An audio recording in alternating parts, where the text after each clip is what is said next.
There are 7.8 billion people on the planet.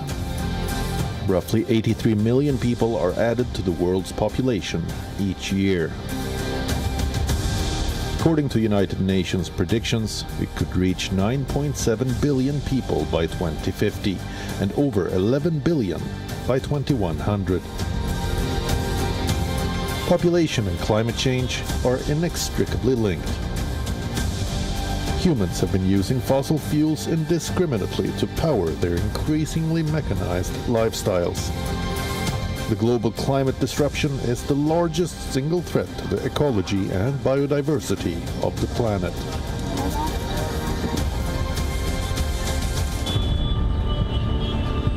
The planet is reeling under the impact of air, water, and land pollution.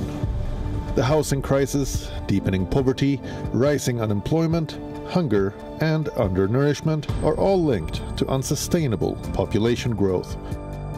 Countries around the world, including India, are trying to address the problem. ये जनसंख्या विस्फोट हमारे लिए, हमारी आने वाली पीढ़ी के लिए अनेक नए संकट पैदा करता है। लेकिन ये बात मानना होगा कि हमारे देश में एक जागरूक वर्ग है जो इस बात को भली भांति समझता है। Keeping in line with the government of India's initiative to stabilize population, Mobius Foundation's Project Akar is aimed at tackling the problem of India's booming population. The Project Akar is on population. It is for stabilizing the population, which I think impacts practically every aspect of the planet and the sustainability of the planet. The National Nodal Agency for the National In a one-of-a-kind partnership, WION has teamed up with the Mobius Foundation to set in motion a year-long social campaign. The aim to address the problem of overpopulation and work towards creating a more sustainable population. This is Mission Sustainability, Population versus Planet.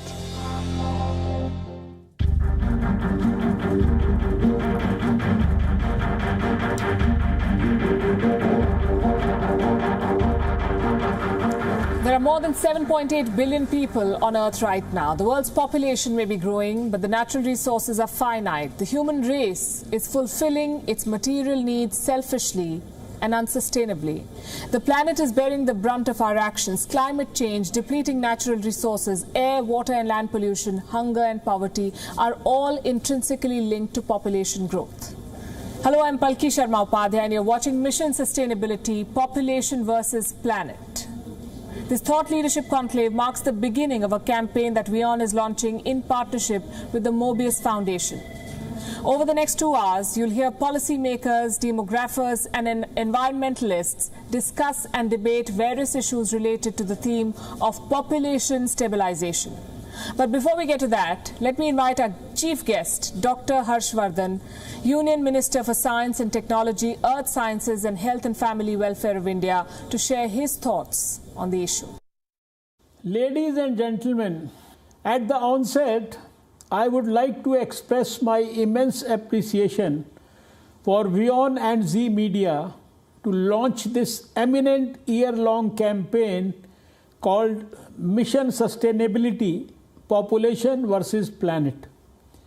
I understand that this e-conclave marking the campaign's launch will host deliberations between numerous policy experts, demographic researchers and academicians on socially important themes like population stabilization, empowering women and youth through education, among various others.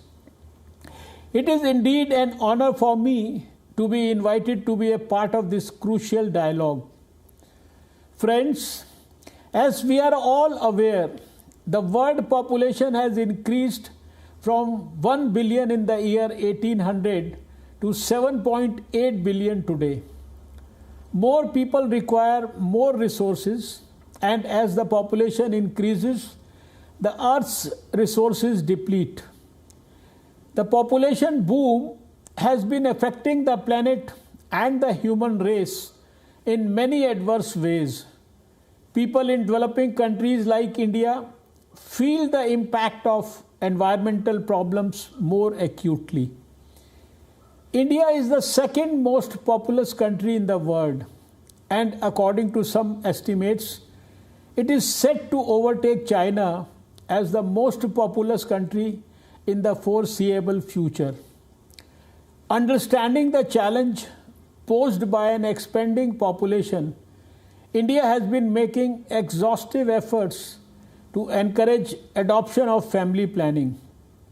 In fact, I would like to highlight that India was one of the first countries in the world to formulate a national family planning program way back in 1952. This program was later expanded to cover maternal and child health, as well as adolescent health and nutrition. Since then, India has taken giant strides in spreading awareness and enhancing adoption of family planning techniques, while also ensuring healthier lives for its citizens. Let me tell you that even though India's population has increased from 36 crore in 1951 to 121.02 crore in 2011, the country has witnessed significant decline in both fertility and mortality. The crude birth rate, which was recorded at 40.8 per 1000 in 1951, has declined to 20.0 in 2018. Total fertility rate has declined from 6.0 in 1951 to 2.2 in 2015-16. Death rate in India has declined from 7 in 2012 to 6.2 in 2018. India has also been an important and active member of Family Planning 2020 Partnership, advancing collaborative efforts to address the policy, financing, delivery, and socio-cultural barriers to women accessing contraceptive information, services, and supplies. The alliance, which is now entering its next phase, provided an impetus to our national agenda of protecting mothers and children through improving access to family planning choices. You will be pleased to note, from the time of the partnership's initiation in 2012, India added more than 1.5 crore additional users for modern contraceptives, thereby increasing the modern contraceptive use to 55%. During this short span of time, India added 2 new contraceptives, namely the injectable MPA and centromine in the national contraceptive basket. The total allocation for family planning during this period was to the tune of $3 billion. I am proud to state that India not only achieved its committed targets under the partnership, but also exceeded them. In 2016, we launched the ambitious and overarching Mission Parivar Vikas to further intensify our efforts. In line with the vision of Digital India, family planning, logistics management, and information system was developed for ensuring last mile availability of the contraceptives. A holistic media campaign covered all aspects of information, education, and communication, as well as behavior change communication, and this is how demand generation was achieved.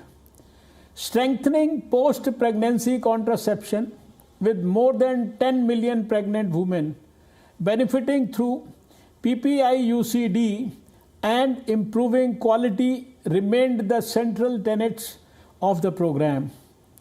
As a result of our persistent efforts on 3 key fronts of supplies, services, and information, India was able to provide modern contraceptive access to 14.2 crore beneficiaries and thus averting 5.6 crore unintended pregnancies, 18.6 lakh unsafe abortions, and 30,000 maternal deaths in 2019.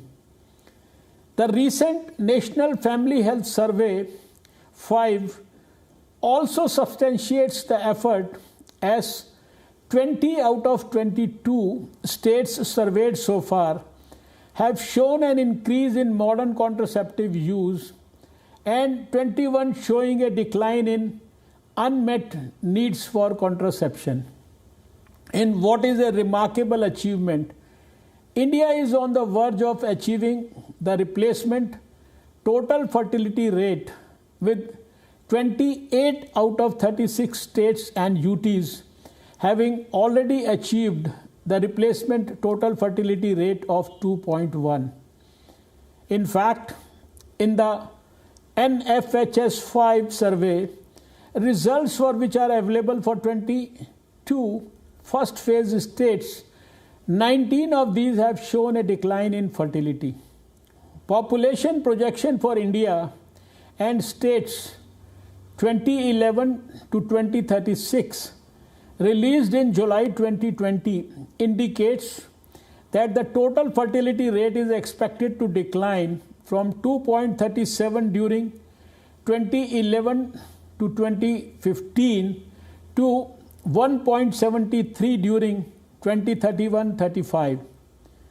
Friends, the overall results depict a success story which was driven by political will and strengthened by improved governance, provision of finances, meticulous planning, implementation, and effective monitoring and learnings.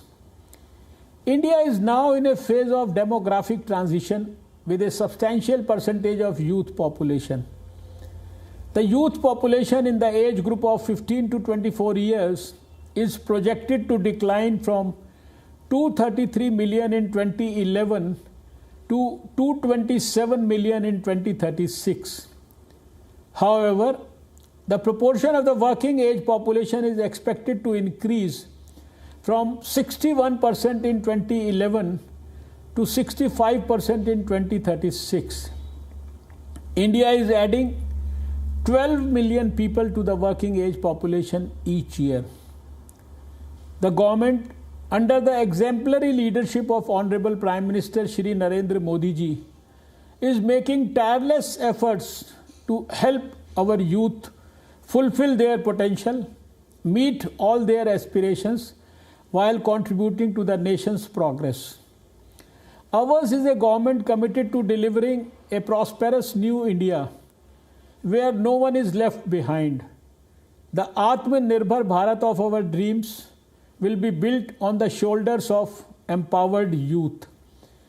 Our various policy interventions like National Education Policy, Science, Technology and Innovation Policy, as well as programs like Startup India, Fit India, Eat Right India, and many other stand testimony to our resolve to facilitate holistic growth of our youth, ultimately leading to India's rise as a Vishwa Guru.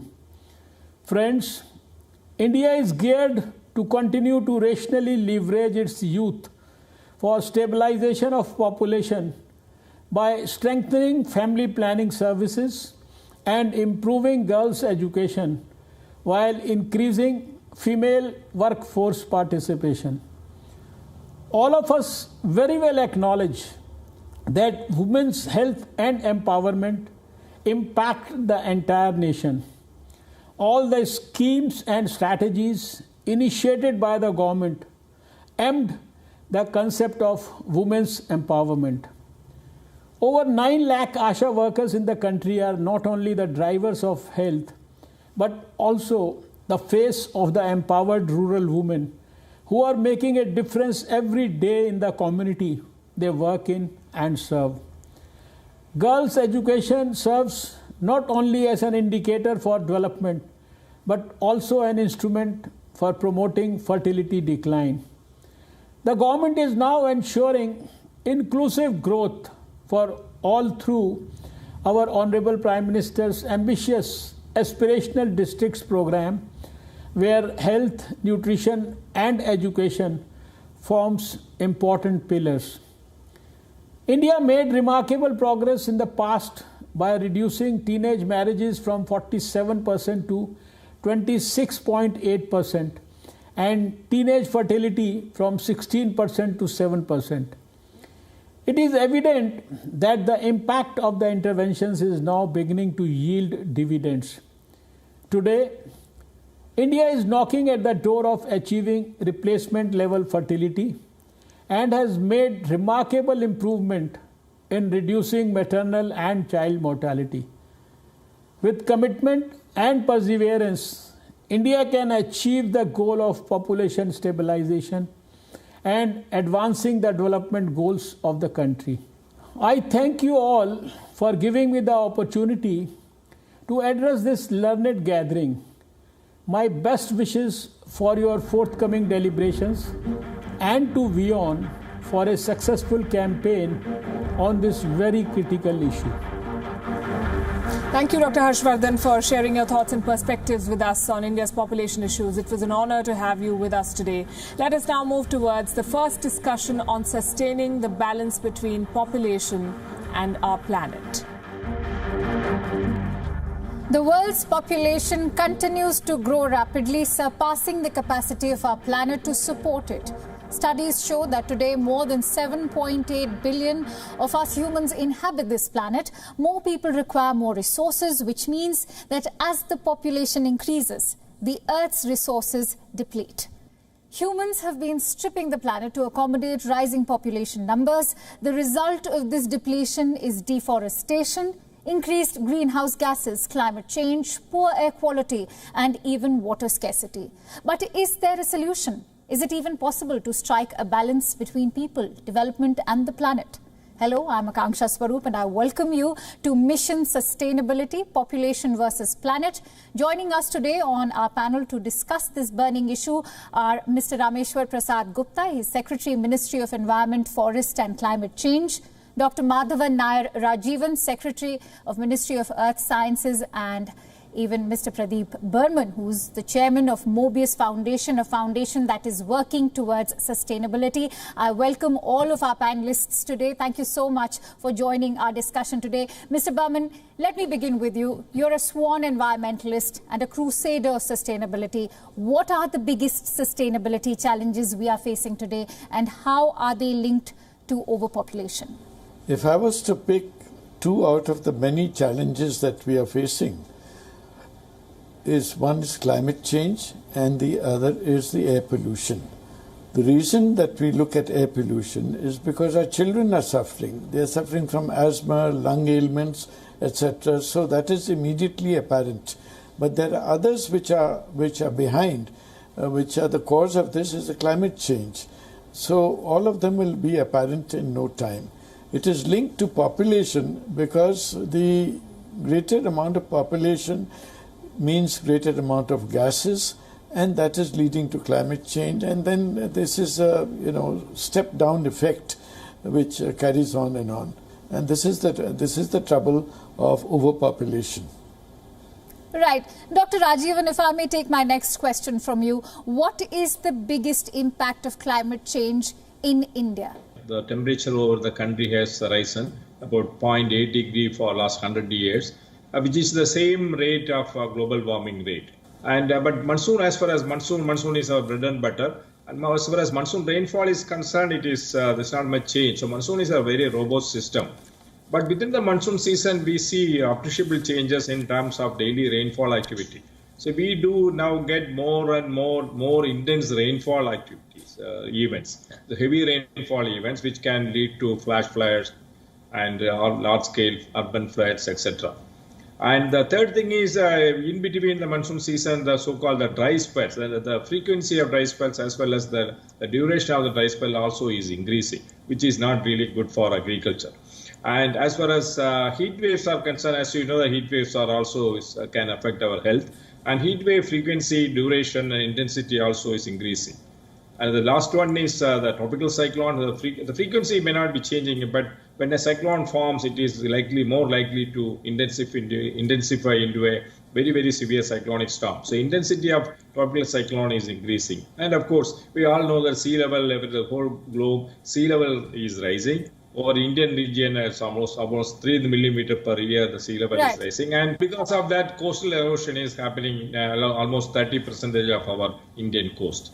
Right. Fair enough. I completely agree with you as far as coastal erosion is also concerned. Mr. Gupta, let me also come to you. Would you agree that overpopulation is the real reason for global warming? Please share your thoughts with us. See, I will not say that overpopulation is the real reason for global warming. Overpopulation will become a problem and a cause for the global warming only when our lifestyle is such, our consumption pattern is such that we are over exploiting the resources and we are not recycling it. So in my view, it's the play between the population, the kind of lifestyle which we have, and the kind of recycling of the resources we are doing rather than exploiting the original natural resources. And in this context only, our Honorable Prime Minister, he has given a call for a sustainable lifestyle.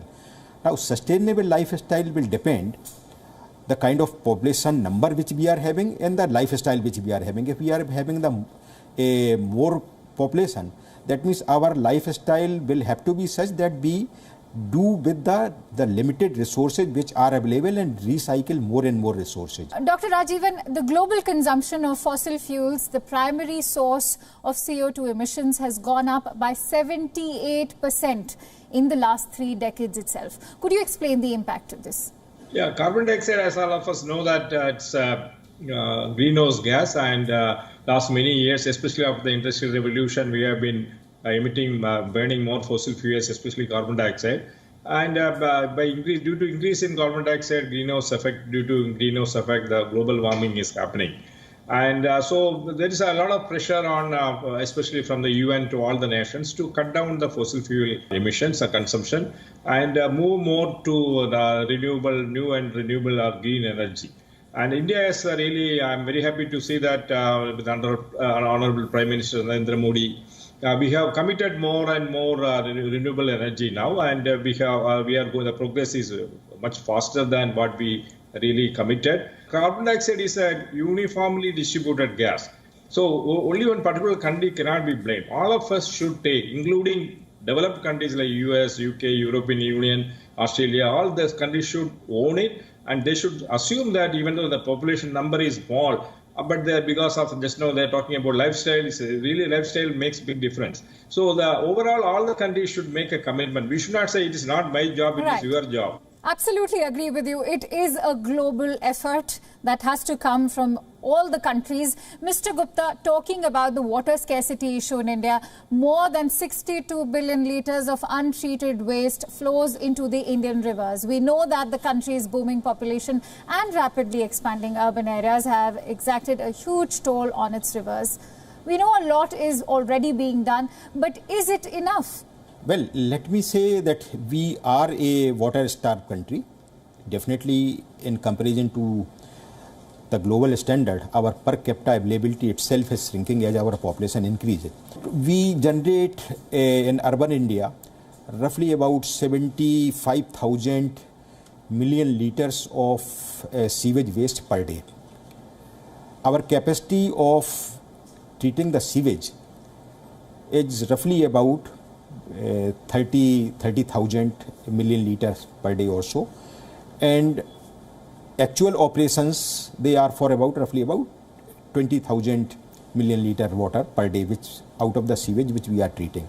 So this capacity has been actually increasing more rapidly than the sewage water which we are generating. So we hope in the near future we will be able to cover a lot of more sewage water. We will be treating it and reusing it. Right. I'm glad that the government has come up with programs which are much needed. Mr. Burman, let me take my next question from you. The world appears to be divided on the issue of climate change. While some believe that the effects will be sudden and cataclysmic, skeptics simply scoff at it. They think it is fear-mongering. What would you say to the non-believers? Now more and more people, 90% of all the scientists believe in climate change, and therefore I don't think we need to really worry about the 10% which is skeptical about the climate change. I think it is more important the governments of all countries take a strong stand on climate change and do something. Absolutely. An urgent effort is needed as far as the global community is concerned, which has been very rightly pointed out by you.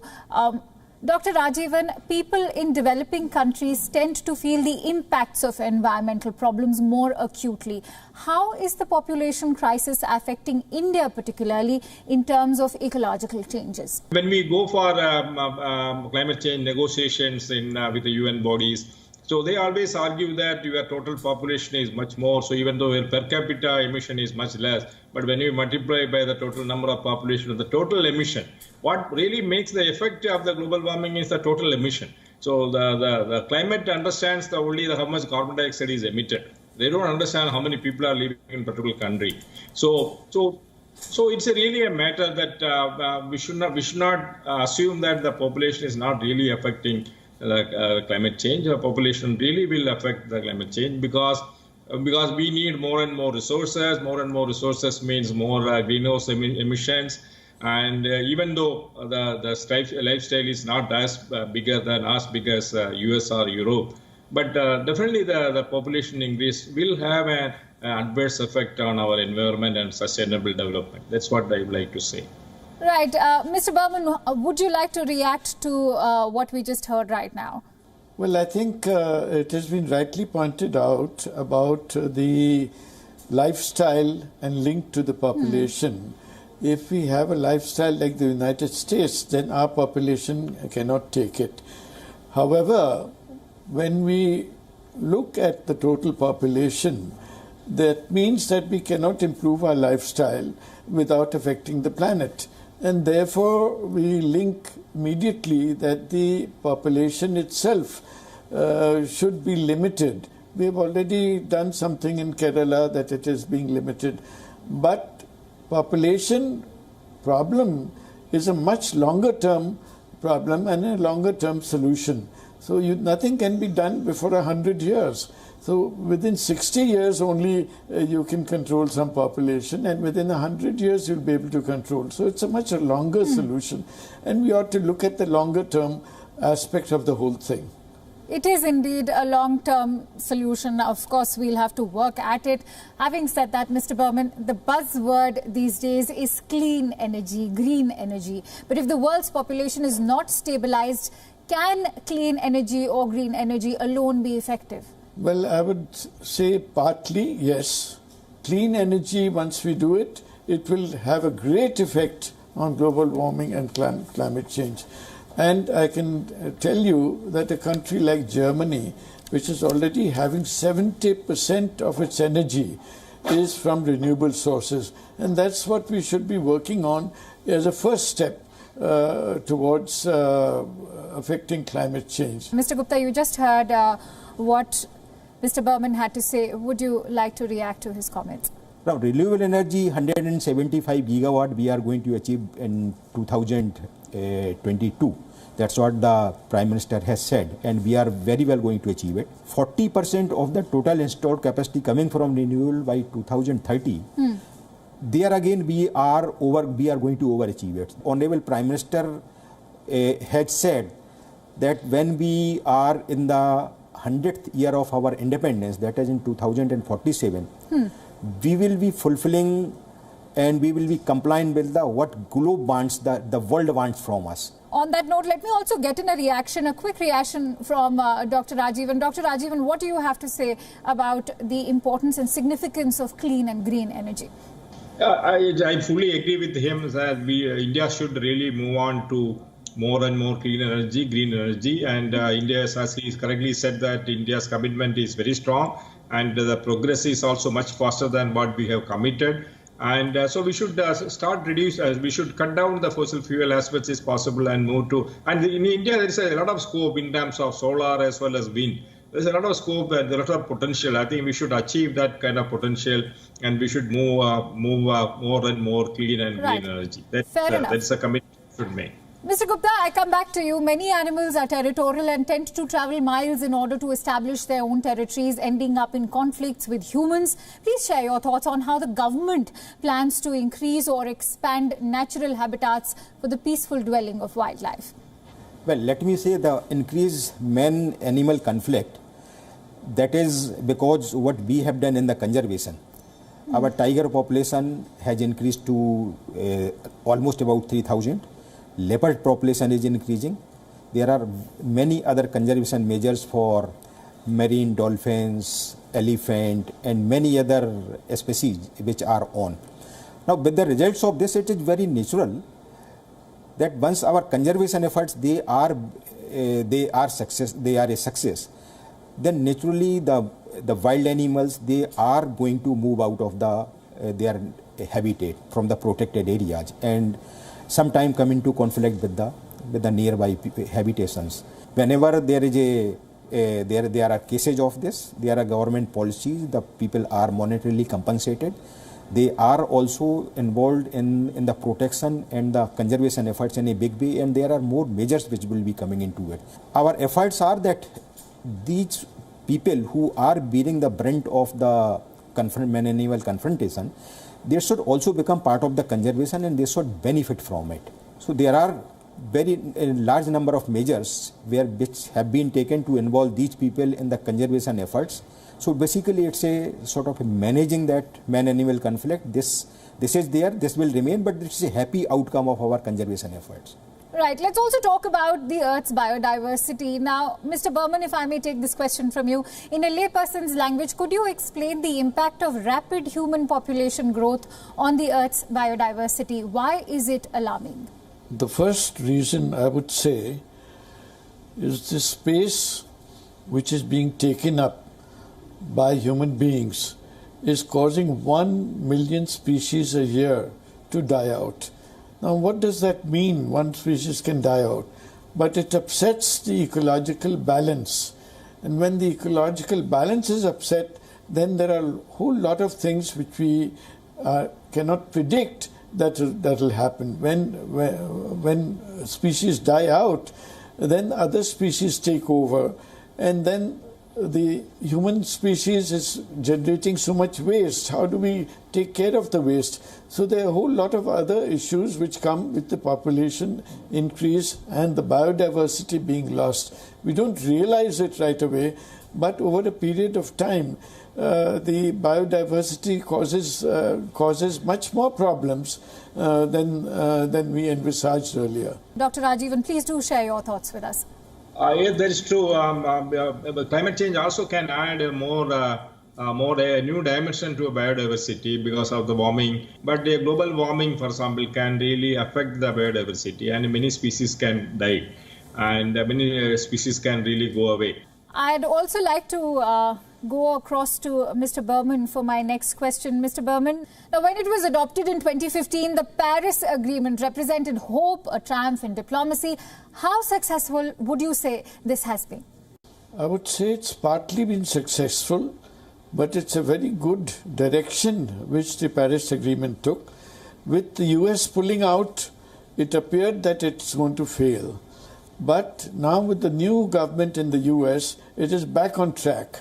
But what I want to emphasize is that urgency on the Paris Agreement and the parameters which it set out that we should maintain is not being shown. The urgency to be shown and to actually achieve it. What scientists have shown is that we are actually behind our targets, what we should achieve now. And if we don't increase the targets, then we'll not be able to achieve the targets in 2030 as was proposed. So it is necessary for people like Greta Thunberg to bring this to our attention at the World Economic Forum meets, that we are not doing enough for the next generation to survive. Right, well said, Mr. Burman. I'd also like to take a reaction from Dr. Rajivan. Dr. Rajivan, please share your thoughts with us. As he has rightly pointed out, as we all countries have committed, but then USA has backed out, and it is good to see that US is coming back to Paris Agreement. There is a slow progress. The progress is not as much we wanted, and any further delay will really cause more and more problems in terms of global warming commitments. So I think India, as a responsible country, should really raise this issue in big meetings and big opportunity, whatever it happens. Right, fair enough. Mr. Gupta, you just heard what Dr. Rajivan had to say. He says that this is a huge concern for not just India, for the entire world. Your thoughts? Yeah, I think I agree with both of them. It's a serious issue and serious action is required. And India is committed not only for its own part, but also we would like to see that everybody contributes to it and contributes according to their capabilities and their respective responsibilities. Hopefully the next COP26 that will lay out a very concrete pathway for achieving it. It is simply, we think, our view is that it is not enough that we simply declare some net zero carbon emission targets, because the pathway which you take to reach that net zero will be very important. Right. It's the stock of carbon which we are going to add to the atmosphere, which is relevant, not that finally we will be zero. Zero in between how much you add, that is very relevant. That's what our concern is. That's what we will be sharing with the international community, that don't just declare the zero emission, but declare how much space you are going to take and portion it in a fair manner. Right, now before we end the session, I would like to ask all of you this. It is a fact that if left unchecked, population growth will eventually cause an environmental catastrophe. Can this catastrophe be averted? Many of us living in urban cities are watching our children struggle to breathe in polluted air. But can we actually leave a better, more sustainable, more beautiful world for our future generations? Let me have a quick closing thoughts from all three of you. Mr. Berman, your thoughts, please. Yeah, I think certainly we can do this, and I'd like to emphasize what are some of the steps that we should take. Our Mobius Foundation is already on that. Education is the key, and creating climate warriors is the key to averting a disaster on climate change. So education, I'm creating World Environment School, which will create these warriors. Education is also the key for population. As you can see, that Kerala population is no longer increasing because all of them are fully educated. And therefore, we can certainly avert this disaster by education. Is a good start. Right. Dr. Rajivan, please go ahead and share your thoughts. That is true. Yes, actually, what you said is correct, and it is possible, and it's doable, and we should do it. And already we made, we are showing our commitment, and this commitment should really continue. And we should have a very, very clean environment in the coming years for may not be for us, but at least for our daughters, our children, and grandchildren. Thank you. Right, Mr. Gupta, your thoughts. If we want to have a good lifestyle for our future generations, then population control is the need of the hour, and we cannot run away from it. Right. Well said, Mr. Gupta. Population control is the need of the hour, and we cannot run away from it. With this, we come to the end of an interesting and a thought-provoking discussion with our panelists on sustaining a balance between the population and our planet. I would like to thank all the panelists for being with us today and sharing their precious perspectives. There is much more to come on the other side of the break. 2 more engaging panel discussions on population stabilization. Coming up next is an exclusive one-on-one conversation with Mr. Pradeep Burman. Stay tuned to World is Fun.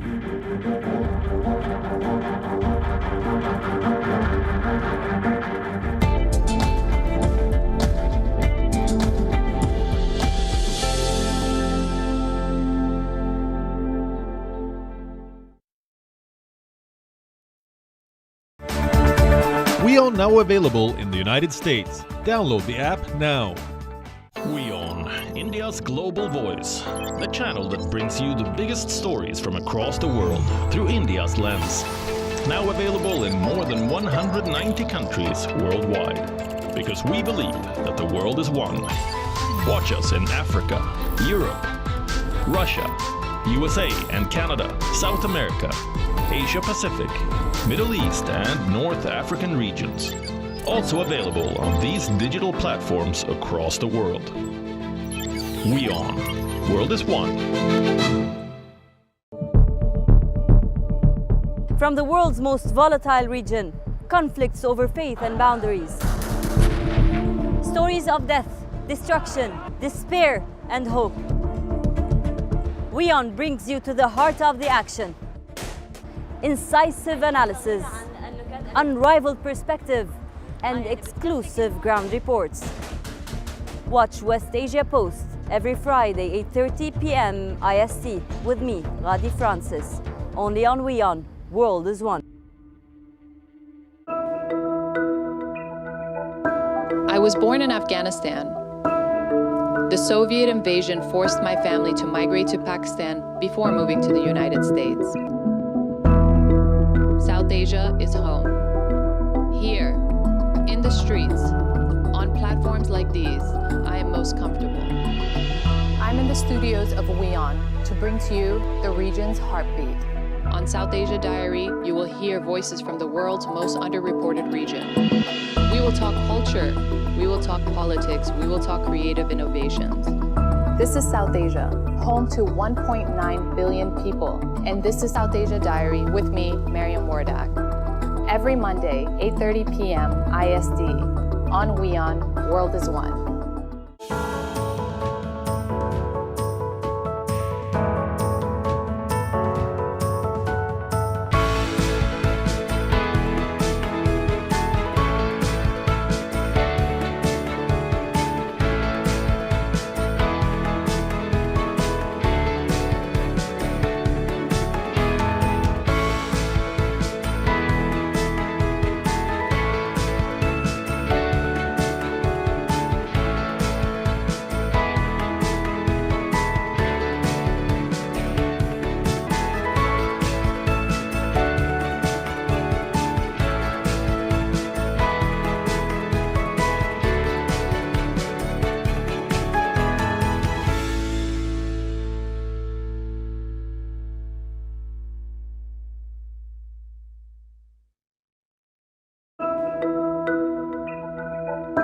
I was born in Afghanistan. The Soviet invasion forced my family to migrate to Pakistan before moving to the United States. South Asia is home. Here, in the streets, on platforms like these, I am most comfortable. I'm in the studios of WION to bring to you the region's heartbeat. On South Asia Diary, you will hear voices from the world's most underreported region. We will talk culture, we will talk politics, we will talk creative innovations. This is South Asia, home to 1.9 billion people. And this is South Asia Diary with me, Mariam Wardak. Every Monday, 8:30 p.m. IST. On WION, World is One.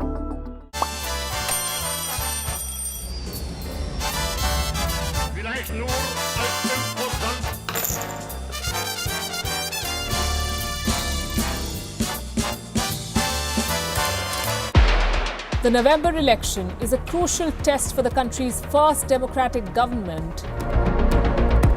Myanmar could be on the verge of a coup. The country's powerful military generals are threatening to take action against what they call a fraudulent election. Myanmar's de facto leader, Aung San Suu Kyi, is in detention.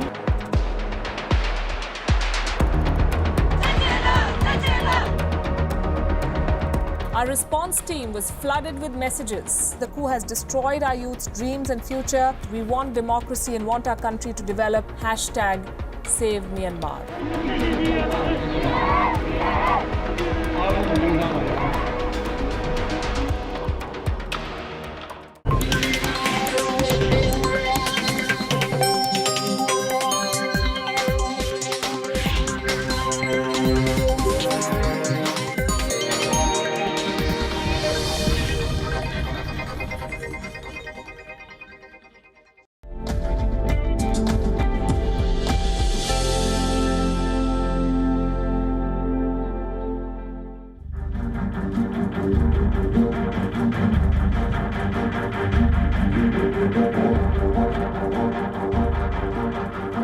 Welcome back. You're watching Mission Sustainability, Population versus Planet. Joining us in the studio again is Mr. Pradeep Burman, Chairman of the Mobius Foundation. Mr. Burman, good to have you back. You're the chairperson of the Mobius Foundation. Can you tell us a little more about the mission of this foundation and why it's so important to have initiatives like this in today's world? Well, I can tell you that the planet is dying. It is for the survival of the planet that I thought I'd dedicate the rest of my life to revive the planet in whatever way that I could. There were two main aspects which I took. One was for education, for the environment, and the other was for the population stability, which I thought were the two main areas which I was interested in that could make a difference to the future generations that come. This we divided into three areas. Project Akar is on population. It is for stabilizing the population, which I think impacts practically every aspect of the planet and the sustainability of the planet. We are working in two districts in UP, namely Barabanki and Bharich, which have the very high fertility rates, TFR is known as, and we are creating awareness amongst the newly married people, among the young people who are going to get married. There's the primary health centers are there, where we use the contraceptives and distribute the contraceptives to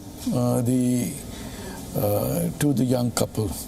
We've also won an award for that, which is known as Dampati Number 1, which we got the award for the best film towards Family Planning Association. Now, Project WES is called the World Environment School.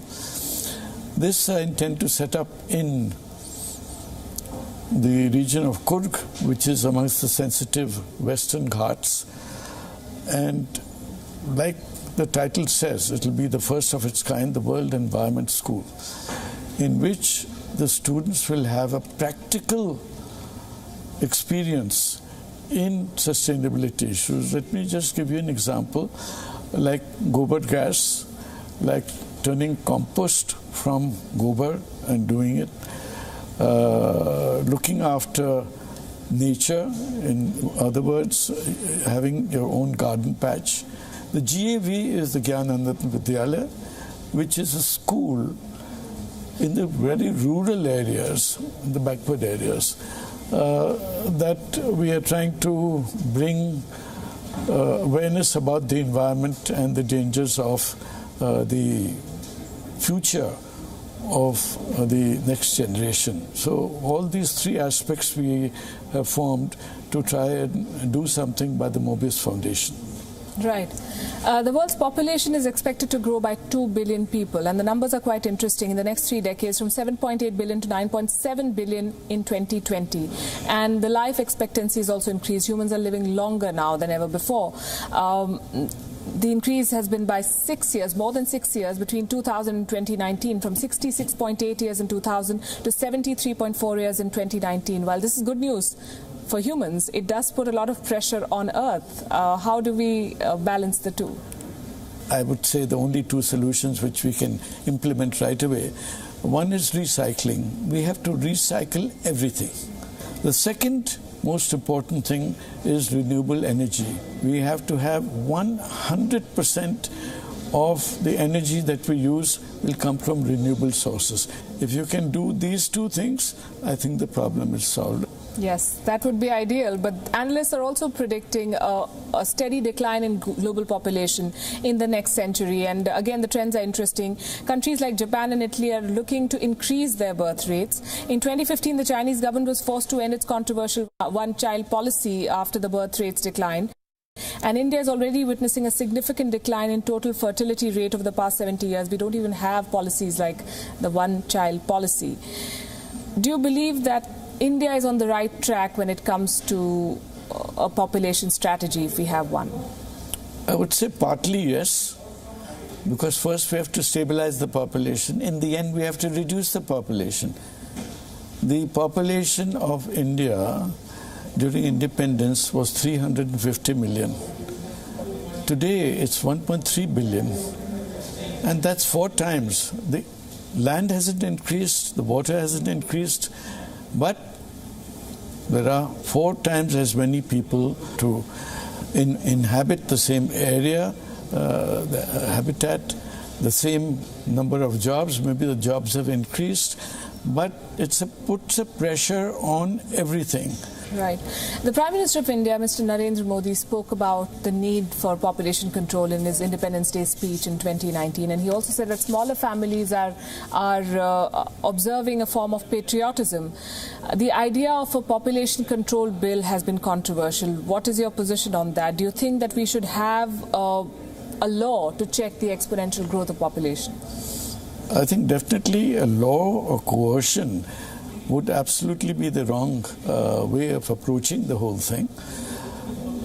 The fact that the PM has taken notice of this is a very, very big thing as far as I'm concerned, because if he starts something like the Swachh mission, which has been quite successful, then this will become a great success.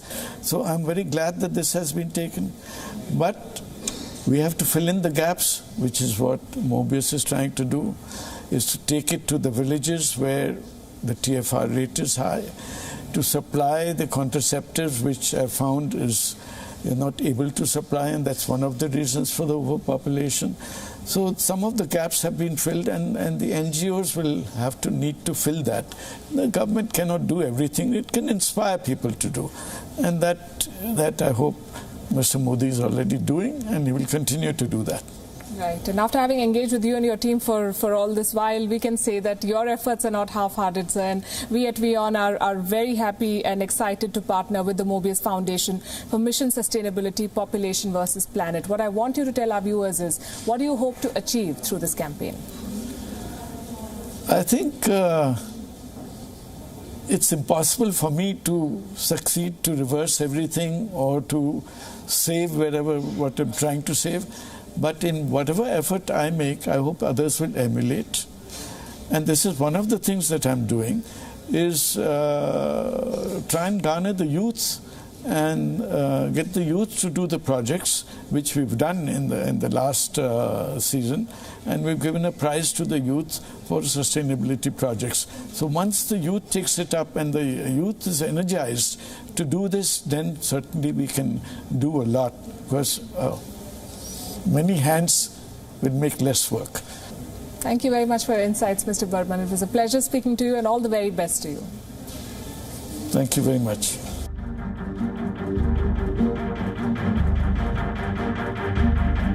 Like the rest of the world, India too is intensely debating the topic of population control. Prime Minister Narendra Modi brought the debate back to the discussion table in 2019 after he used the term population explosion in his Independence Day speech and even equated population control to patriotism. However, the statistics are alarming. According to a United Nations report, India is projected to overtake China as the world's most populous country by 2027. So the question is, what are the measures that are being implemented and what more needs to be done? In this session, we are being joined by our esteemed panelists who will be sharing their insights on population stabilization, the roadmap. So let me now begin by introducing our guests. Shailaja Chandra, former secretary at the Ministry of Health and Family Welfare. She is also a prolific writer and an independent policy analyst with more than 45 years of experience in public administration. Also joining me is Dr. Ram Bhuj, the CEO of the Mobius Foundation. He has 40 years of experience in the field of environment science, ecology, biodiversity, disaster management, climate change, and has worked with various academic and development organizations and with the United Nations. I also welcome Poonam Mutreja, currently the Executive Director of the Population Foundation of India. Also joining us is Manu Gaur.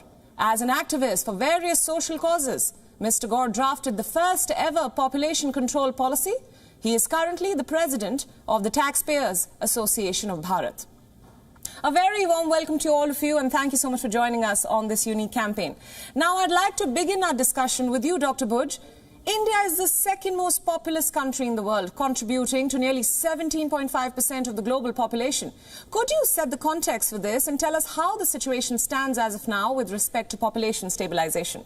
Thank you very much, Priyanka, and a very warm welcome to my fellow panelists, Dr. Shailaja Chandra, Poonamji, and Manu Gaur. In fact, we are very proud to have partnered with WION to launch this mission sustainability, which is very timely. And particularly, we have been working in the field of population for over 5 years now. The problem that, of course, you already underlined that India will overtake China by 2027 as per the latest UN report. And of course, we have almost 1/3 of the land mass than that of the China. And what are the issues? How we are going to tackle this? Of course, there are a lot of issues related to, like a lot of people are, there are figures which say that India is already on the population stabilization path. There is already fertility rate decline in many states of the country, but still what population rising, which is, we can call it as a momentum, the population momentum. I would just like to mention that let us focus more on the sustainability issues vis-a-vis population. That is why this topic of this whole campaign is population versus planet. This divide, the inequality, both in the gender and the societies, communities, all those inequalities, resilience, and sustainability, how we can take forward these issues. That is the crux of this whole debate on population sustainability. Absolutely, Dr. Bush. Very well said. Now, coming to you, Ms. Chandra, please share your thoughts on India's population size and tell us, are family planning schemes lacking in any respect with respect to the government's initiative? I think there is almost an assumption that we have a huge population problem. One must see population in terms of the total fertility rate. It should be well known that except for Bihar and Uttar Pradesh, we have 1.7, 1.8 as our total fertility rate, which means on an average, a woman is producing less than 2 children during her reproductive years. We have, in fact, a huge population dividend.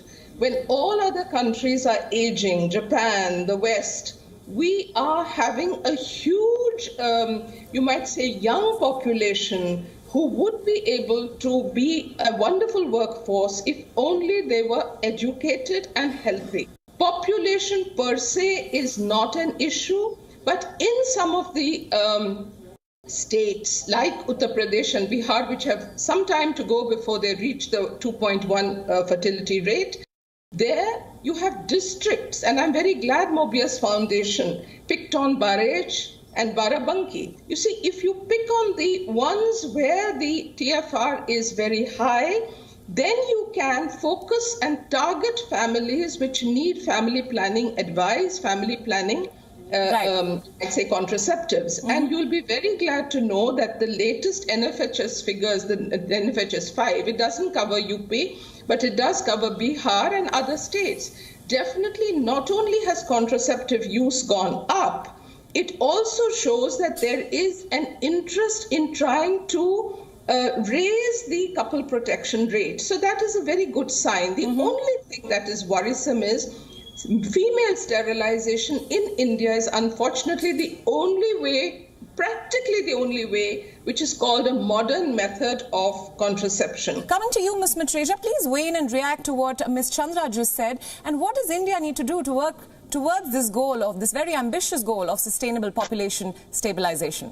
I have to say that I agree with every word and every statement made by Shailaja ji.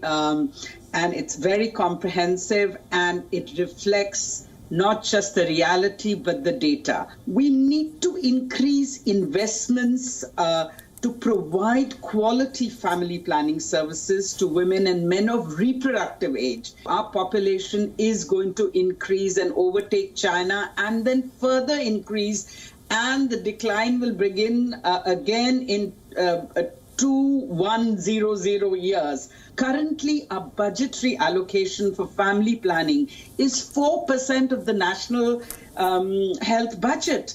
this should be significantly increased, and sadly it got decreased in the last budget. Right. We did a study called Cost of Inaction, which reveals that adequate investments in family planning over the next 15 years can lead to an additional 13% increase in India's GDP, prevent 1.2 million maternal deaths, 2.9 million infant deaths, and avert more than 206 million abortions. So investing in human capital is the key to achieve these outcomes. The Prime Minister, as you said, talked about creating awareness on family planning. Right. And we need to create awareness. We need to change social norms, change the behavior of people, have men more engaged. There is enough for us to do positively. Now over to you, Mr. Gaur. Please share a few insights on the policy. Once in effect, how could this policy help in stabilizing the population of India? इस देश को एक responsible parenthood act की जरूरत है जो कि ये बता सके इस देश के लोगों को कि अगर आप स्मॉल फैमिली नॉर्म्स को पूरा फॉलो करेंगे तो उसमें आपको क्या-क्या बेनिफिट्स, क्या-क्या incentives दिए जाएंगे. Dr. Butch, do you think a hardcore population law, which is well written, enabling this goal of population stabilization, will be a stepping stone in meeting this ambitious goal? We are on the right track as far as population stabilization is there. Many states had earlier certain legislations to regulate the family size and honor the couple's right to decide on the size of their families and the means what they want to adopt. Again, that was promoting family planning, all those legislations, while limiting the size of the family. India is also bound by many international conventions, particularly the International Conference on Population and Development in Cairo. And India is one of the signatories to the declaration. And as per that declaration, also we cannot have these coercive measures. And probably all those incentives and promotions that are being applied, of course, there should be more finances, there should be more means, more counseling, more education, and spending on social and environmental sustainability issues. I'll just like Ms. Chandra to weigh in at this moment. Now, according to studies, India's total fertility rate has been on a constant decline from 2017 to 2021, with the highest fall of 1.37% in 2018 from 2017.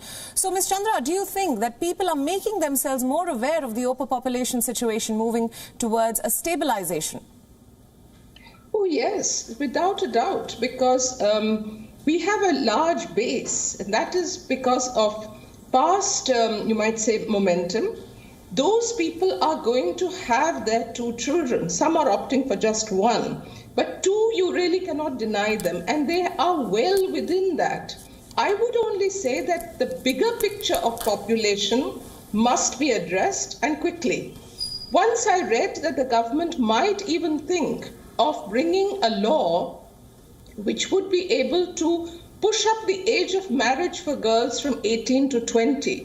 That would have a huge effect, because the people who are going in for early marriages and quickly having 2 children, 3 children in quick succession would be the ones who would be brought under that law. So that law is absolutely in order, and it will certainly protect women from having to have unwanted pregnancies very early when their body is not even ready for anything. They're so anemic themselves. That's one. Second thing that I would definitely say in this context is you need to track families, and we have done it at the time of COVID. We have done it for antenatal care through the ASHAs and for under the NRHM. So India has tremendous experience. If one tracked the families at risk in every village, which is not impossible, the panchayats can be given this kind of a task and incentivized to keep track of families at risk, keep them under a kind of, you might say, targeted vision that their children must be born healthy, spaced apart. I'm sure that we can succeed. That is the more positive way of being able to stabilize the populations that need this kind of support. Now, Ms. Mutreja, we've heard you say earlier that India does not need to have a fear of population boom. Can you explain that statement? I will go by the data of the government and NFHS, and the total fertility rate is down substantially. It's come down to 2.2. So from 3.2 in 2000, when the National Population Policy was adopted, the Family Welfare Program is voluntary in nature. And as far as fertility, even the NFHS 5 data goes, except Bihar, in fact, and Manipur, Meghalaya to a smaller extent, the total fertility rate is 2.1 or less. Right. Implying that most states have attained fertility, replacement level of fertility. In every state, there is an HMIS. We know how many sterilizations are taking place, how many condoms are being used. Fortunately, the Indian government may not invest enough money, but it is investing enough in data collection. Mr. Gaur, do you think an increase in awareness levels among the population, especially the youth, is leading to a control in the population to a certain extent? Of course, awareness means a lot, and awareness के साथ-साथ भी एक चीज बहुत जरूरी है, incentive based population policy, proper population policy. Limited taxpayers हैं और इतनी बड़ी population को उन्हें feed करना है, तो इसीलिए जो फ्री बीज बांटे जाते हैं, उन सारी चीजों को देखते हुए अगर आप उस पैसे को वेस्ट करने की जगह अगर आप उस पैसे का प्रॉपर यूज करें उन लोगों के ऊपर जो कि स्मॉल फैमिली नॉर्म्स को फॉलो करें, जो कि रेस्पॉन्सिबल पेरेंटिंग को फॉलो करें, जो कि प्राइम मिनिस्टर मोदी ने 15 अगस्त 2019 को एड्रेस भी किया था। और जहां तक राइट्स की बात है, रिप्रोडक्टिव राइट्स, अगर हम फ्रीनेस की बात करें, हमारे देश में ये सबको पता है कि हमारे देश में महिलाओं को रिप्रोडक्टिव राइट्स के नाम पर कुछ नहीं मिलता। वो अपने रिप्रोडक्टिव राइट्स को एंजॉय कर ही नहीं सकती। उनके अदर फैमिली मेंबर्स डिसाइड करते हैं कि उन्हें कितने बच्चों को जन्म देना है। अगर हम proper incentive based population policy लेकर आते हैं तो उसके लिए बहुत अच्छा होगा, ये महिलाओं के लिए बहुत अच्छा होगा। Right. Now coming back to you, Dr. Budge, based on the 5 P's, that is people, planet, prosperity, peace and partnership of this sustainability development goal, how can we combat the adverse effects of overpopulation on the environment, climate and other depleting natural resources, of course? Very quickly, Dr. Budge. 5 P's, which is the foundation of SDGs, the people, planet, prosperity, partnership and peace.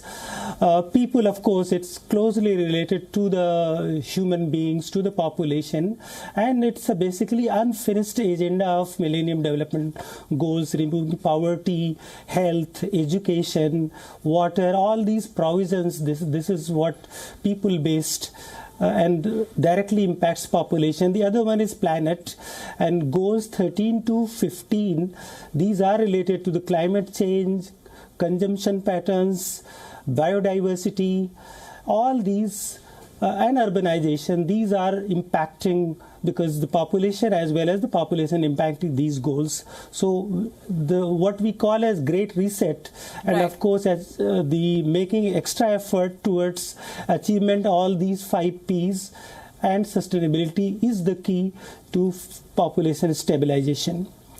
Ms. Chandra, please share your thoughts on the schemes introduced by the Indian government to combat this issue. First, let me go to Prerana. Prerana is a wonderful scheme which says anyone below the poverty line, and those are identified, have a child after 19, they would be given a post office savings certificate which would be encashable after 7 years, 7,000 rupees if it's a girl baby, and 5,000 if it's a boy baby.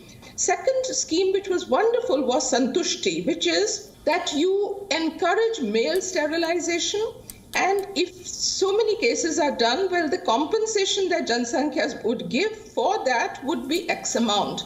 Now, Santushti, according to the National Health Policy 2017, we were to aim for 5% of male sterilization. Do you know that the latest NFHS figures and even the previous 4 show that it is not even 0.5%? This is unacceptable. I mean, if you keep talking about women's reproductive reproductive rights. How can men do this? And there are important people like police commissioners and all who have had this vasectomy and gone public to say, I have not suffered in any way in terms of my sexual life. And the third initiative, which was really wonderful, was we set up a call center, a BPO, not a helpline. And we had 10 agents male and 10 agents women sitting in the Mohan Industrial Estate. And they were supervised by a gynecologist. They had a monitor and a drop-down list, and calls would come on a toll-free line from Purnia, Shravasti, that really, you might say, districts which are very, very low in the ranking. And they would call and ask questions about family planning in the privacy of their homes and get free advice on what is to be done, supervised by a gynecologist, but answered by people who had done zoology, botany, and were trained at the Maulana Azad Medical College. Ms. Chandra, thank you for that. Very well said. And I think women's reproductive rights are central to this ambitious goal. Coming to you, Ms. Mutreja, tell us, do you think the government schemes, the family planning schemes and otherwise, have been successful in meeting this goal? Yes, I believe so, but they need to do more. There are new schemes in place. For instance, there is the Mission Parivar Vikas, which focuses on 146 of the most backward, high fertility states with a lot of incentives, with a lot of investments in, empowering women by working with their mother-in-laws, the husbands, the partners to try and get women access to family planning services. Second, I have to say that the government of India made a commitment in 2012 at the global meeting on family planning and women's health, where the government of India made 2 global commitments, spending additional money, but also reaching out to 48 million additional women. Third, government has signed the SDGs, which Mr. Buj has been referring to, and we are committed to the Sustainable Development Goals. I believe Government of India is serious. Ms. Mutreja, thank you so much. To wrap up our discussion, I'd like to take my final question to Dr. Buj. Now, India's population right now is 1.37 billion and counting. So what should the roadmap be for the next decade and even the next 50 years? Yes, Priyanka. In fact, a lot of documents, both by the United Nations and our own family planning policy document, talk about a roadmap. We are implementing a project Aakar in 2 districts. Of course, we are going to reach out to 5 more districts where total fertility rates are high, and we are trying to implement these measures, providing the facilities, incentives, promotions, livelihood and reproductive health facilitation that we are doing on ground. And of course, education and advocacy, counseling at the grassroots level. These are some of the measures that we are already doing. The other thing, policy measure, is about urbanization, which is spreading like migration from rural to urban. And it's creating problems to sustainability, environment, as well as population as well. So all these issues need to be tackled in a very meaningful and effective manner. And I think that is what should be the roadmap. Absolutely. Just before we wrap up, Mr. Gaur, I'd like to get a reaction from you. What does India need to do to tackle the issue of population explosion in the next few decades? India ICPD में signatory है, लेकिन अगर आप आईसीपीडी का कोई closing statement को पढ़ेंगे तो वो साफ तौर पे मेंशन करता है कि कोई भी कंट्री अपने लिए अपनी पॉपुलेशन पॉलिसी अपने हिसाब से डिसाइड करने के लिए फ्री है, वो इससे बाउंड नहीं है, लेकिन कोरेसिव मेथड्स को दूर रखते हुए. Right. And with that, we wrap up this interesting and informative discussion. As our esteemed panelists have pointed out, awareness and government-enabled schemes will be crucial in stabilizing India's population. I'd like now to thank all our panelists for joining us today and sharing their views and insights. Thanks for joining us on this unique campaign with me, Priyanka Sharma. And coming up after the break is another intriguing panel discussion.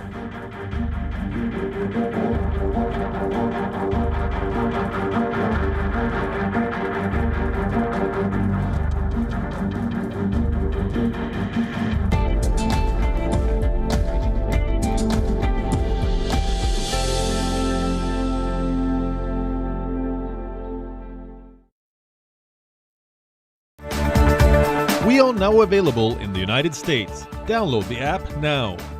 WION, India's global voice. The channel that brings you the biggest stories from across the world through India's lens. Now available in more than 190 countries worldwide. Because we believe that the world is one. Watch us in Africa, Europe, Russia, USA and Canada, South America, Asia Pacific, Middle East and North African regions. Also available on these digital platforms across the world. WION. World is one. From the world's most volatile region, conflicts over faith and boundaries. Stories of death, destruction, despair, and hope. WION brings you to the heart of the action.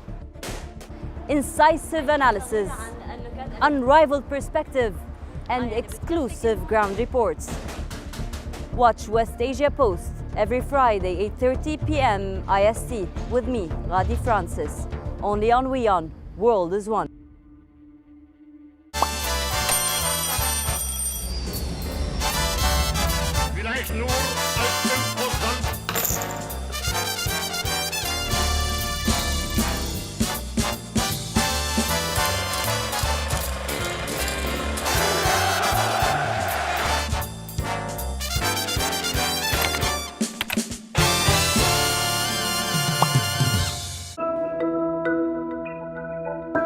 I was born in Afghanistan. The Soviet invasion forced my family to migrate to Pakistan before moving to the United States. South Asia is home.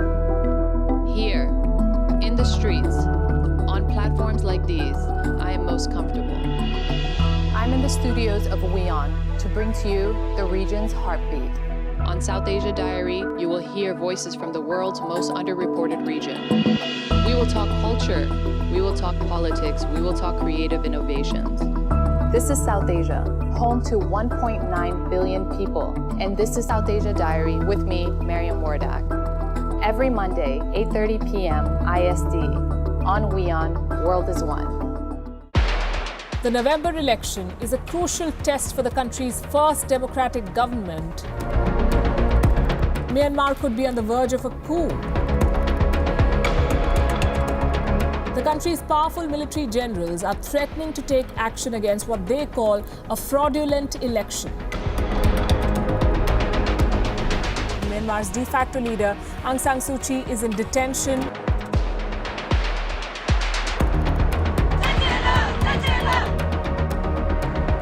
Our response team was flooded with messages. The coup has destroyed our youth's dreams and future. We want democracy and want our country to develop.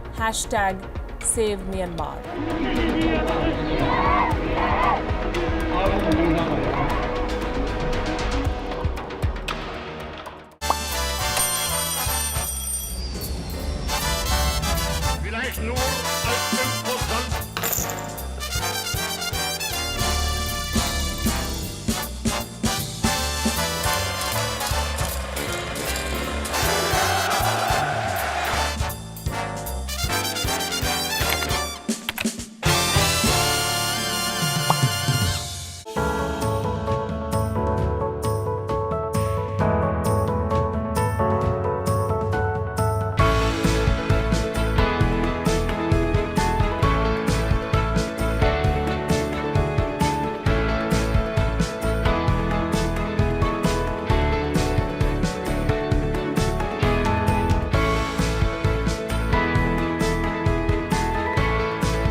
I was born in Afghanistan.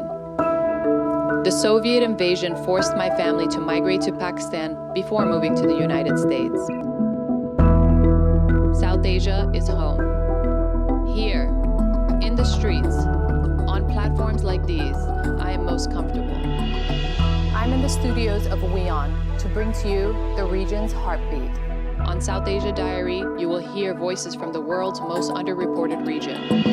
We will talk culture, we will talk politics, we will talk creative innovations. This is South Asia, home to 1.9 billion people. And this is South Asia Diary with me, Mariam Wardak. Every Monday, 8:30 p.m. IST on WION, World is One.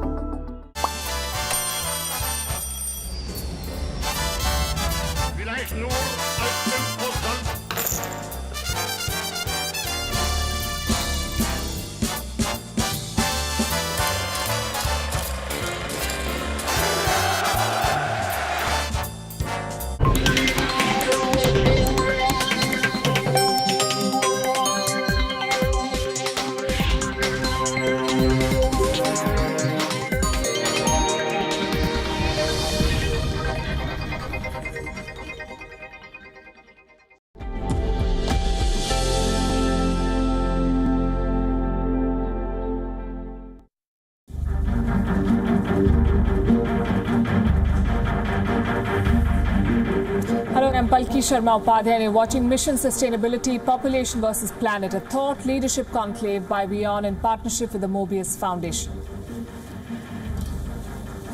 The total world population crossed the threshold of 1 billion people for the first time in history at the beginning of the 19th century. Now there are 7.8 billion of us on the planet. And the human race is using up the Earth's resources faster than ever before. How can this booming population be stabilized? The relationship between population and education has attracted the attention of both scholars and governments for decades.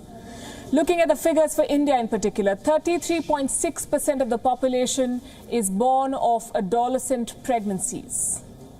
Just delaying the onset of childbearing could reduce India's projected 2050 population of 1.7 billion by more than a quarter. But why is there not enough education and general awareness about this? What are the challenges that India faces? To understand this issue, we have with us a very special panel today. Dr. Ram Bhuj, CEO of the Mobius Foundation, Professor K.S. James, Director of International Institute for Population Sciences, Kartikeya Sarabhai, Director, Center for Environment Education, and Saroj Yadav, former Dean Academic, NCERT. Hello and welcome to all of you. Thank you.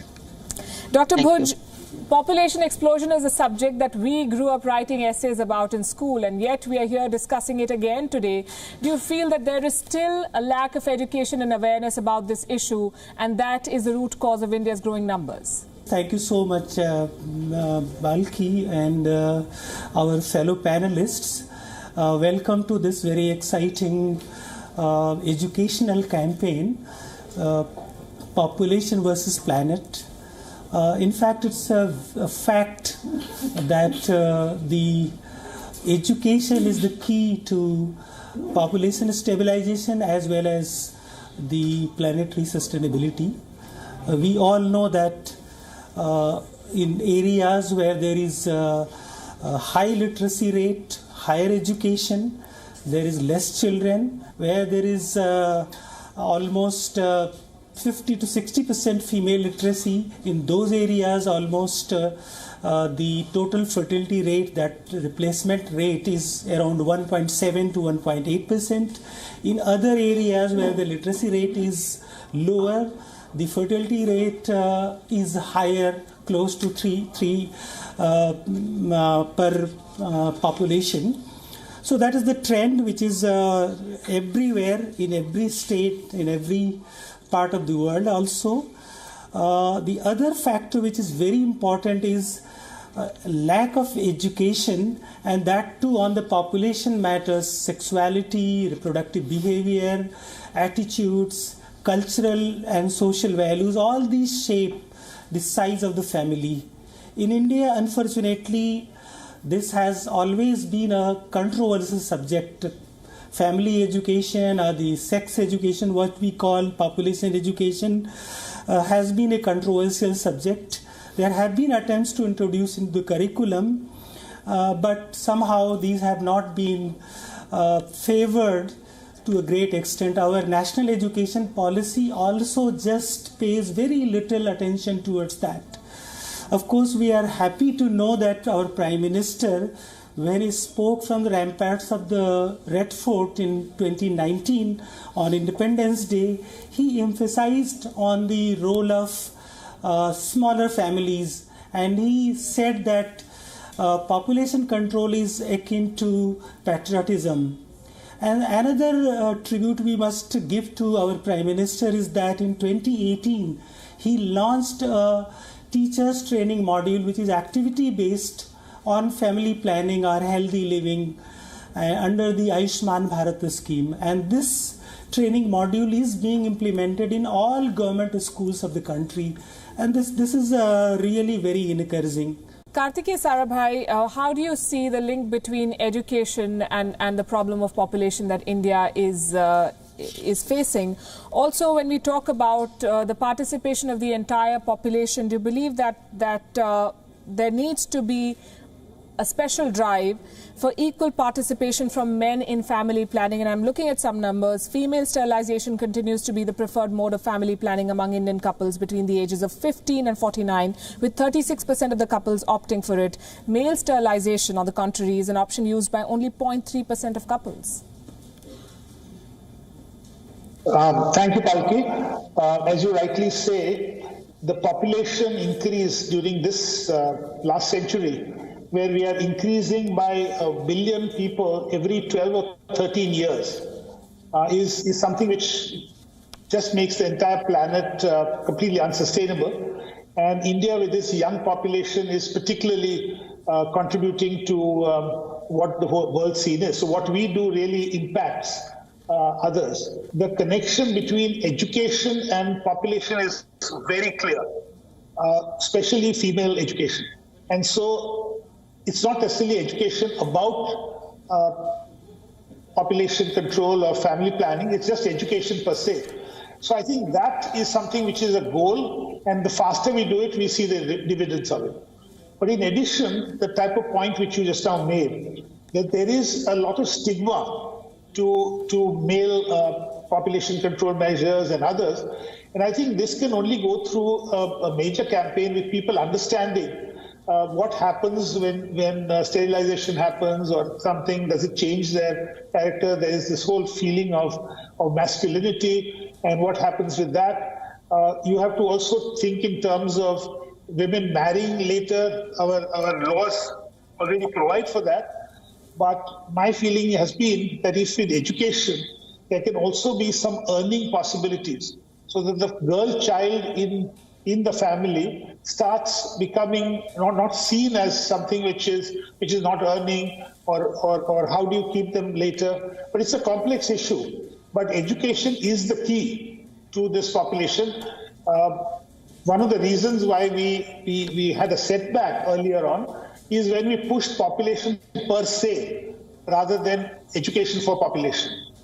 Right. Saroj Yadav, the government of India has done a lot. Successive governments have made an effort to deal with this. The Indian government, the current government, has expressed a strong commitment towards education for all. But India still has one of the lowest female literacy rates in Asia. Why does this gender disparity in education continue to exist in this country, and what bearing, according to you, this has on population growth? Yeah, definitely. Thank you so much, first of all, for inviting me for this debate. Education definitely plays a very important role, because India is the first country to start family planning programs. But because in family planning programs, we are focusing more on IC activities, whereas the role of education is very important, because demographic change or demographic profile of the country depend largely on the attitudes and behavior of the people. In India, particularly because there is in the earlier period, there was a lack of education. And particularly education means not only mere literacy, but education means that they must be able to understand the implications of the relationship between family size and the family welfare. The number of, you can say, negative attitude of parents is one of the reasons they think girl child is not a very, you can say, economically viable. They will go to the another family after marriage, so they don't want to spend on the girl child. Therefore, changing of the attitudes of the parents is also very important, irrespective of the fact that we have Right to Education Act, we have Samagra Shiksha Abhiyan, because the you can say education is free. But even irrespective of the education is free, the negative attitude of the parents, the poverty is also one of the reasons, the accessibility sometime of the school, the lack of adequate facilities. And there is a regional variations also. So these are some of the factors, and the government is trying its level best, because education has two roles as a key factor, because even if those who are educated, they will play an important role. And if we promote, you can say, issues related to population through education, that will also double our, you can say, objectives. Right. I think you need a holistic approach, because if you educate today's young, then they will become parents who are educated tomorrow. And I think it will have a domino effect. Professor James, you've been patiently listening to everyone else. Let me come to you now. The International Institute for Population Sciences is the national nodal agency for the National Family Health Survey. And you've been doing some great work in this field. Can you please share some of the important findings about population stabilization and India's challenges from phase 1 of your survey 5? Yeah, thank you. I think if I summarize the major findings from the phase 1 survey of the National Family Health Survey, I can say there are 3 points. One thing which is very clear from the survey is that there has been substantial progress in the population front and also in the health front over the last few years. There is no undoubtedly, India has progressed substantially over the last, you can say, 5 years in this regard, and all the health indicators has improved, and even the fertility rate, which we have been really worried in the past, perhaps 2 decades back, now it is in the replacement level. So that is perhaps the first important message which is coming from the survey. And the second, perhaps, is the extreme heterogeneity which is existing in the country. Although we say, okay, there is a population is stabilizing in the country, the stabilizing in terms of the replacement level fertility, that is 2.1, which we demographers usually consider. But at the same time, there is substantial variation across states in the country. So we have also a fertility level of 3 and above in some parts, and also even much less than 2.1, or even much less than 1.5, even some other parts of the country. So we also have an extreme heterogeneity in the country, which is also needs to take into consideration. So since you have been also discussing more keenly on the education aspects, let me also tell 1 or 2 points on that. India is also giving so much of fascinating results in respect of relationship between education and fertility as well. Because if you look at fertility level in some parts of the country, especially in the south, among the illiterate, that is also less than replacement level. Is if you take, for instance, Tamil Nadu, if you take, for instance, Andhra Pradesh or Telangana state, you can see even uneducated has a much less level of fertility compared to educated. So in northern part, even in the educated, you will say slightly higher fertility, even above replacement level. It's not purely the education we measure in terms of the school education or the college education, etc., in terms of the stock as education as a stock. But it is the information that matters. Actually, information can be given in varieties of ways. Media is one source of information. There can be other ways you can really convey the messages, which is important, which my previous speaker has told, especially in the 1994, after the Cairo conference, as well as the RCH initiative. It's important that the women's empowerment issues, the right attitude towards the education, especially the health education, etc., is imparted upon through various means rather than the purely thinking in terms of the formal education as such. I think that's perhaps the best way for the country to move forward. Right. Dr. Bhuj, I think everyone here will agree that the first step towards mitigating a crisis is to start talking about it. And that perhaps is the biggest hurdle when we consider the case of India. There's a stigma, there's a taboo, conversations of a sexual nature. How do we overcome this hurdle to achieve everything else that we've been discussing here? Many of these population problems are related to these deeply embedded cultural values, to a certain extent, traditions, preference for male child. That's a major issue, and this results in skewed sex ratio, as well as, of course, the female feticide, infanticide, many of the evils. The other thing is like taboo regarding the contraceptives. the whole focus of the family planning in India has been female sterilization. Male sterilization or male contraceptive use is very rare. Figures say that. And that is another aspect that need to be tackled. Girls' education, if we talk about empowerment and decision making, particularly about the choices, is very much limited. That is we are trying to implement a project Aakar, which is to shape the values, attitudes and sensitivities of the families towards this population stabilization, and this project is being implemented in 2 districts on a pilot basis since 2018 in Barabanki and Bahraich districts in 200 villages and 27 blocks. I want to bring in Professor James here, and I'm looking at figures again. You were talking about the role that gender inequality also plays in population. According to a National Family Health Survey, if a woman studies for 12 years or more, she has an average of 2.01 children, compared to 2.2 for all women and 3.82 for women with no education. These figures are telling. What are your thoughts on this? That is the enormity in the case of India, because there is a diversity in India which is remarkable, which is unexpected for any other parts of the world even. Because we have a situation where if we look at our age, we see that uneducated has high fertility in every place. But that is but the uneducated, similar uneducated who lives in the southern part of the country has much less fertility level, even much below replacement level fertility. Imparting knowledge, imparting the ideas there can be several means to it. I think that is why some places in the country is successful, in some other places in the country is not successful.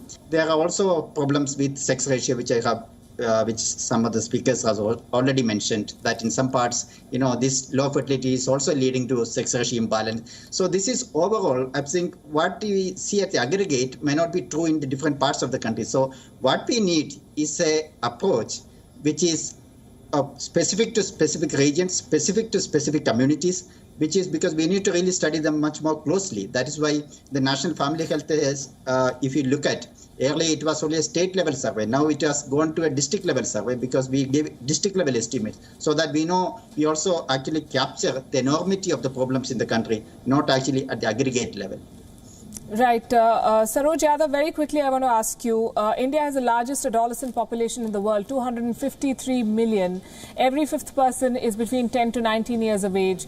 Are schools, according to you, doing enough to teach them about population growth? We are integrating the content of population-related issues, even about, you can say, responsible sexual behavior in our curriculum and textbooks. Already we have prepared training materials.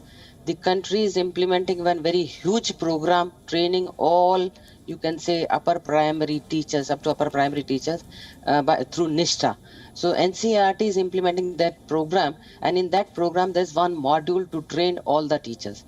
Secondly, we are adopting an experiential learning approach, means how to involve the children into a participatory mode so that just getting information is not enough. We want to change their attitudes and behavior, and therefore we are through activities like role play, case studies, or you can say value clarification approach, because the values, the beliefs are playing more important role, as somebody said, the son preference.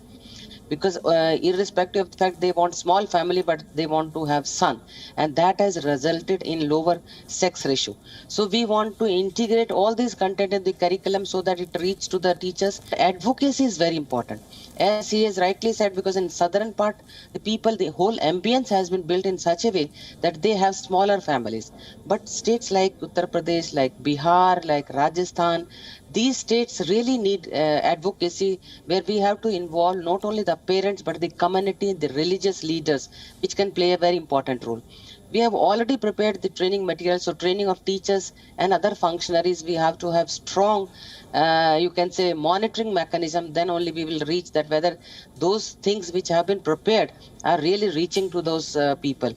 The material need to be transacted into their own language, because that is very, very important.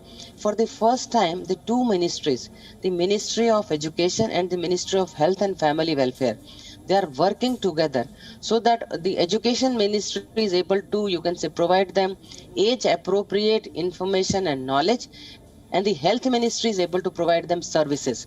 Under the health ministry, they are providing, you can say, iron folic acid, the iron folic tablets, and then you can say about sanitary napkins, adolescent friendly health clinics, the counseling issues are also being taken care of. So both the ministries have started working together, prepared the material, trained the teachers. So these are some of the things is very, very important. And I think the another issue which is very important is to educate more boys, because some of the, you can say, abuses are occurring in our country. And if we are able to educate our boys and men, that is very, very important. Right. Kartikeya Sarabhai, after having talked to all of you, it is very clear that we have a thorough understanding of the subject in India. We also have a committed leadership that wants to address the situation. We also have many schemes, and yet we continue to face this problem. Where have we gone wrong as a country, and what is the way forward? I think it's not a question of going wrong as much as saying that we would like to go much faster. And that fastness does require education to play a key and very important role. The simple fact that the sex of the child is determined by the father and not by the mother. The amount of women who are almost sort of beaten up at times because they don't deliver a boy to the family. Now, these things have to change. I think what Professor James said was very encouraging, that in Andhra Pradesh and in Telangana, even people who are not formally educated, but through an effective awareness campaign, are also bringing down fertility rate at the same speed as educated. I think this has to be done. I think on the one hand, the campaign to formally educate everyone is on and needs to be absolutely followed through.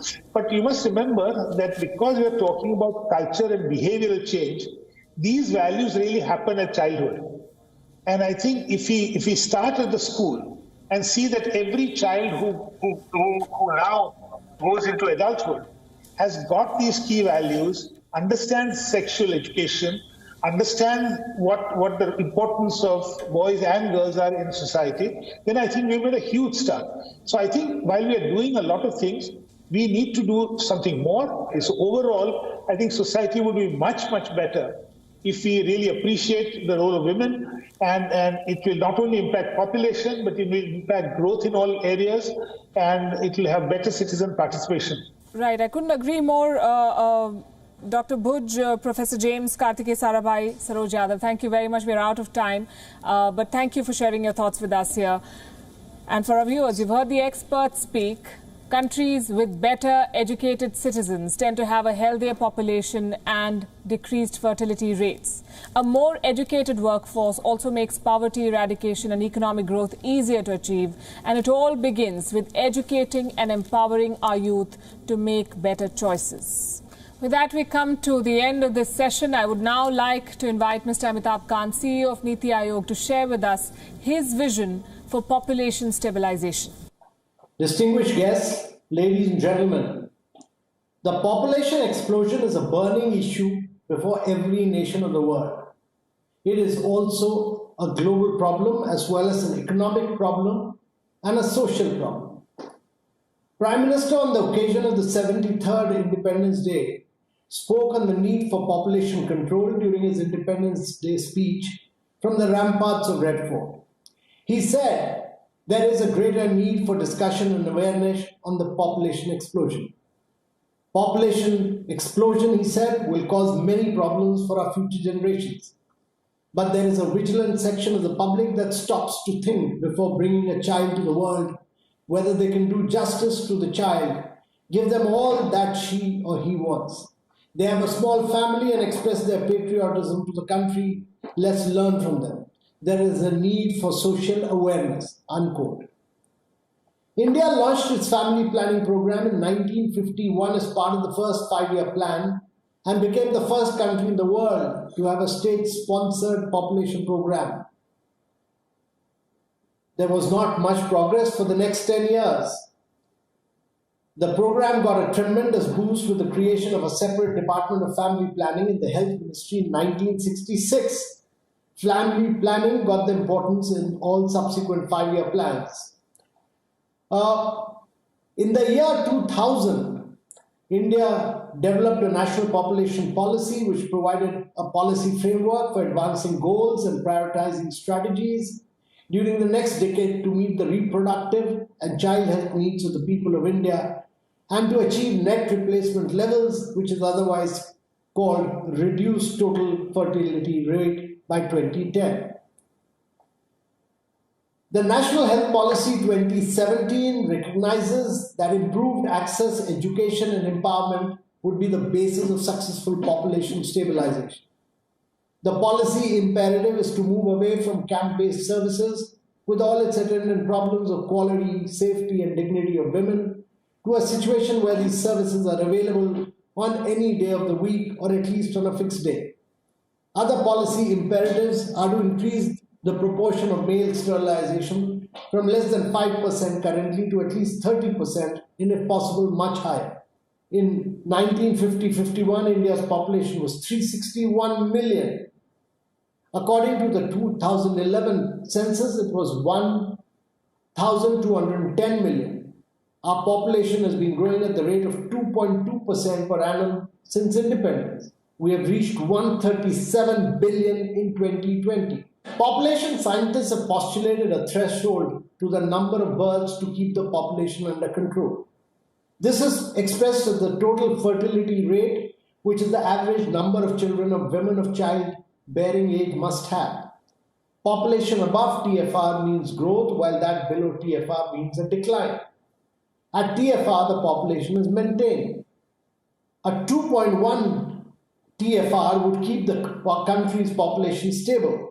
The number accounts for 1 child per mother, 1 per father, and an extra 0.1 for children who die in infancy and women who die before childbearing age.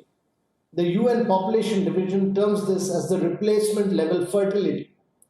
India is very close to this point now, for as many as 21 states have TFR below 2.1. Family planning is considered universally as the smartest development investment. For India to realize its sustainable development goals and economic aspirations, it is important to ensure that people have informed access to contraception and quality family planning services. Keeping this in mind, Niti Aayog has initiated discussions for developing a working paper for increasing the basket of contraceptive choices with a greater focus on spacing methods and helping women make informed choices about delaying pregnancy and spacing between children. Addressing social determinants of health such as age at marriage and sex-selective practices. Strengthening the quality of care, including counseling services, managing side effects and family planning support. And increasing budgetary allocations for family planning to align with the unmet needs of India's young population, who constitute nearly 30% of our population. The government is taking several steps to sensitize people and generate awareness of the need for population control. Education empowers women and girls to plan their lives. Not only are educated women better equipped to understand their reproductive health options, but they have greater social and economic opportunities that leads them to have smaller families. Studies have shown that literacy, especially reading comprehension, profoundly impacts family size. It is very important that women empowerment should allow them to exercise their fundamental right to choose the number of children they will have, when and with whom. We need empowering actions that give girls and women the ability to exercise their rights, as Prime Minister wished and aimed to do through the Beti Bachao, Beti Padhao campaign.